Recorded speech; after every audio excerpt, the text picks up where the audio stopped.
Welcome back to Dunk Talk, guys. Is it too soon to talk about MVP race? Well, we're going to do it anyway. So, looking at the top 10 prospects for MVPs this season, it's kind of crazy considering the numbers that these guys are putting up. I know what my top 10 is. You guys can go ahead and list down what you think your top 10 is. I mean, you can even give me top 5 if you'd like. But anyway, this season, the MVP race is absolutely insane. We got some young guys just killing the game, and we got some seasoned vets that are still hanging in there. So let's start just at the top of the list, the person that is ranking the absolute highest. It's Luka Doncic. This guy's averaging 34, almost 35 points per game, 9 rebounds, and 8 assists. I mean, these are not just MVP numbers. I feel like they're numbers that are not normal for the NBA. So it's pretty insane that, he's been dropping 30-point bucket games for at least the last few ones. I mean, the kid's only 23 years old. I know he put up a 42 and a 35-point game over Portland and the Clippers, respectively. And, this guy's just been dominating the entire season. His true shooting percentage is 60.4%, which is unreal. I mean, the next person who's even comparable to that would be Steph Curry at 70.1%. But we already know that's Steph Curry. So, anyway, Luka Doncic, in my opinion, he is number one, ready to win the MVP. I absolutely think it is his year. Now, let's go ahead and look into number two. Number 2, Jason Tatum. This is my pick for the guy who's runner-up to Luka right now. He's averaging 31 points per game, about 7.5 rebounds, and about 4 assists per game.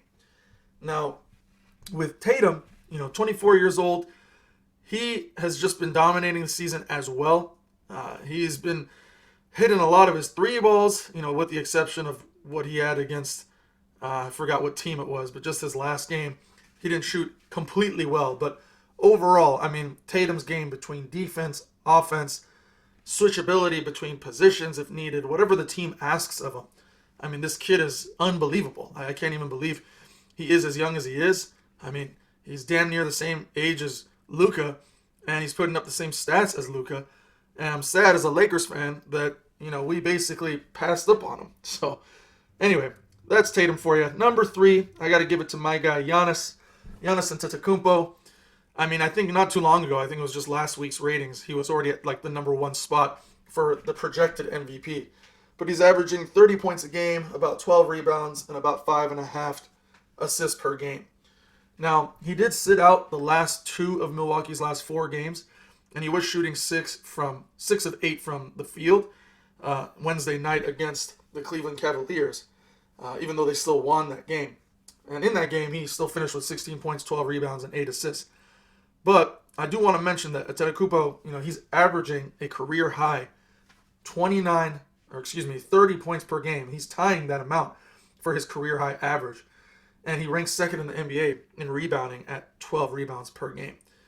Now, of course, his supporting cast between Drew Holiday and Chris Middleton, not necessarily being around.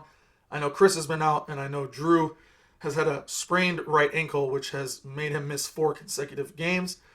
But yes, nonetheless, Antetokounmpo, even with his supporting cast not necessarily being around, I got to give him the 3rd runner-up. Next up after that is the 2-time reigning MVP champion. This is Nikola Jokic. This dude's an absolute beast. For some reason this year, it's been a tad bit of a drop-off for him, which isn't normally what we would see from Nikola. He's averaging about 21 points a game, about 9.5 rebounds, and 9 assists. Of course, he's still raking in that nice triple-double, but, I know he's been in some kind of an injury and health and safety protocol situation, so I think he's just been in and out of this season, and it's not allowing him to put up the monster scoring numbers that he normally is used to. But of course, his fingerprints, they're definitely all over his team's wins. So we'll put Nikola at number 4. Moving forward, I got to give it to the young man, Mr. Ja Morant, Memphis Grizzlies.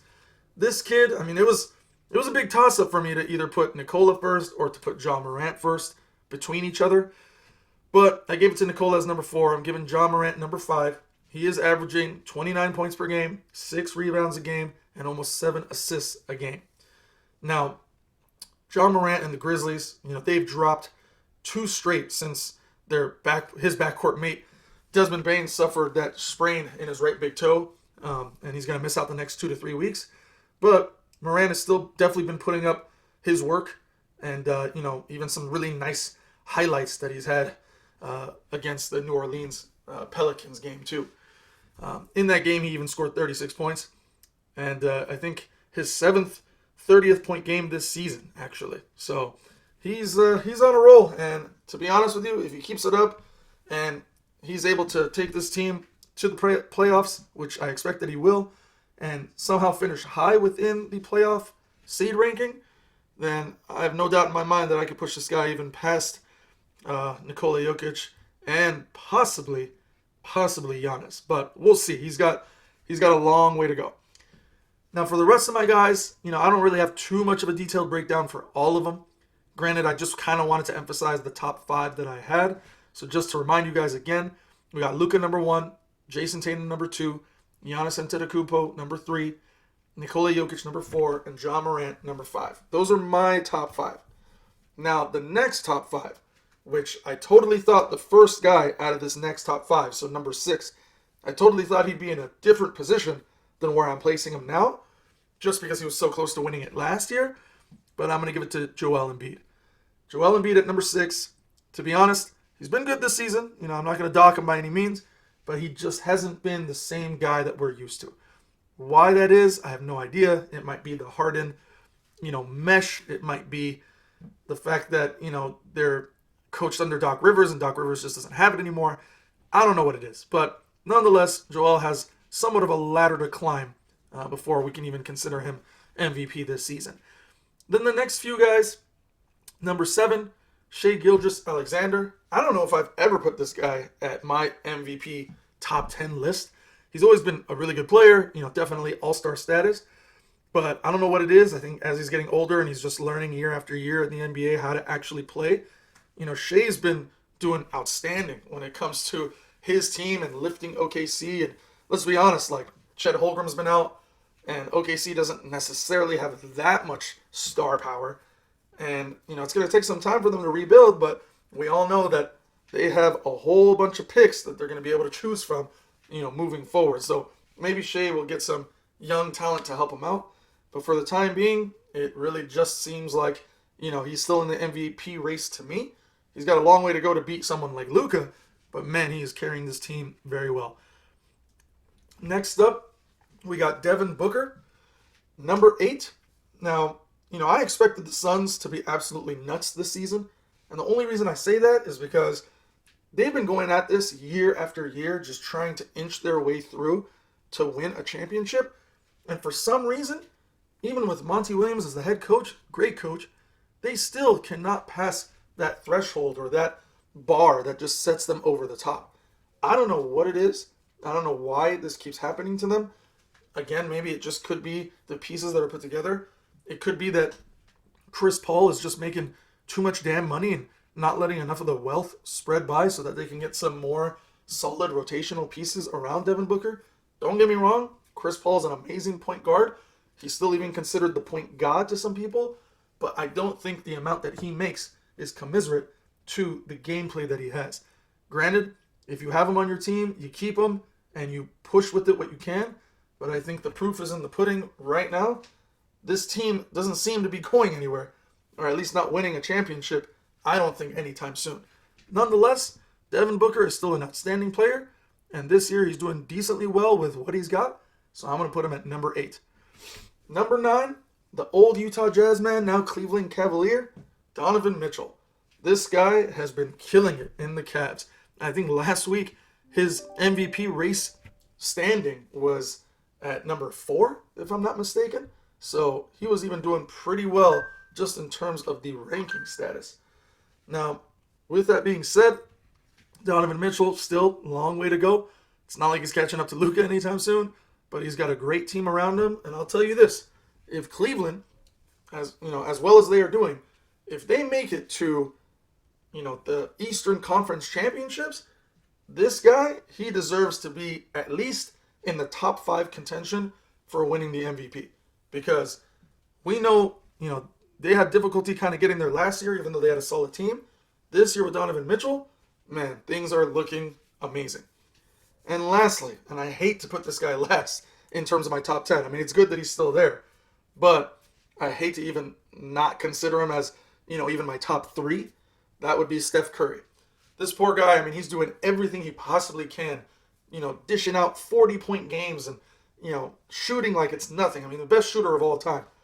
This poor guy is doing everything he can, but unfortunately, the Warriors are just not a good team this season. Maybe they have, that whole, oh, we won a championship last year and we don't have to try that hard this year type of mentality. I don't know what it is. Maybe they lost a little bit of depth from their rotational pieces. I mean, at the end of the day, you still have Steph Curry, you still have Klay Thompson, you still have Wiggins, you still have, Jordan Poole and Draymond Green. I mean, maybe this is just backlash from the fact that Draymond decided to punch Jordan Poole and the team chemistry is off, kind of like how it was when KD and Draymond, went off on each other. Whatever it is, I feel bad for Steph because he deserves a lot more than this. He is that amazing of a player. However, it's just not going to happen. I will mention just a few more guys. Not that I would consider them, top 15 or anything like that, but just because they are names that are, people that are playing, players that are playing really well, and they deserve to at least be, noticed. I'll throw in Jaylen Brown. I'll throw in Kevin Durant. I'll do De'Aaron Fox. I'll do Damian Lillard. And I'll do Trae Young. But that's pretty much it, guys. That's my top 10. Again, we got Luka, Jason Tatum, Giannis, Nikola Jokic, John Morant. That's top 5. And we got Joel Embiid, 6. Shai Gilgeous-Alexander, 7. Devin Booker, 8. Donovan Mitchell, 9. And Steph Curry at the 10 spot. So let me know what you think. Let me know what your list is. Go ahead and comment it below. I will see you guys at the next episode.